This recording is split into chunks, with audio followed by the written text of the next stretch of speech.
Tiniyak ng pambansang pulisya ang mahigpit na pagpapatupad ng seguridad sa iba't ibang lugar sa darating na Semana Santa.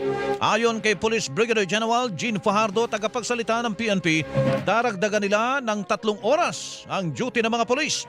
Partikularang niyang tututukan ng pulisya ang matataong lugar tulad ng mga simbahan, mga terminal ng bus, paliparan, pantalan at mga tourist spot. Sa utos po ng ating PNP leadership ay magdadagdag po tayo ng at least 3 hours more para magtagpo po yung incoming at going, para wala po tayong vacuum pagdating po doon sa mga binabantayan po nating areas. Kasama na rin po of course yung mga places of worship, yung ating mga major transportation hubs. Ina-expect po natin na dadagsa po yung mga magbabiyahe po doon, kaya babantayan din po natin. And of course yung ating mga pangunahing tourist destinations ay babantayan din po natin. Ang tinig ni Police Brigadier General Gene Fajardo, tagapagsalita ng pambansang pulisya.